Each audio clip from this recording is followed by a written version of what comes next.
Bir kız акылдуу, акыл жактан күчтүү, денеси дене жагы күчтүү, сулуу, керемет. Англис тили билет, Куранды толук жаттаган ушундай акылдуу кыз. Бирок качан өзүгө сыяктуу бирөөнү көргөндө турмуш куруп жашагысы келет да, баш ийгиси келет.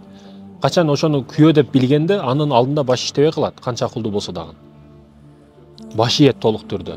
Көп бүгүн акылдуулар турмушка чыга албай жүрөт, себеби өзүгө ылайыктуусун таба албай атат да. Ал менен келечегин көрө албай атат. Мен айтайын деген нерсем ушул. Не десеңиз, но көп акылдан, Куранды жаттаган, англис тили билген көп акылдуу кыздар акчасы бар, бирок акылы жок балдарга тийип жаман кор болуп атат. Алган билими, илими бардык нерсеси кор болуп атат да. Бул нерсе мени өкүндүрөт. Согуштан кийин Германияны эмне көтөрүп койду? Аялдар көтөрүп койду, эркектер согушта өлүп кетти. Аялдар мамлекеттин экономикасына, өзүңдүн экономикаңа, үй бүлөдө калктын көбөйүшүнө бүт бардык аял.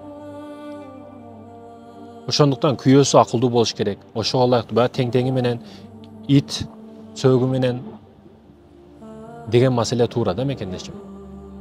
Аялдарыбызды колдойлу, кордобойлу. Өнүгөм өсөм десе аракет кылып, акча жактан башка жактан каржылашыбыз керек. Себеби энени, аялды тарбиялаган, кызды тарбиялаганыбызда биз бүткүл үммөттү тарбиялап аткан болобуз да.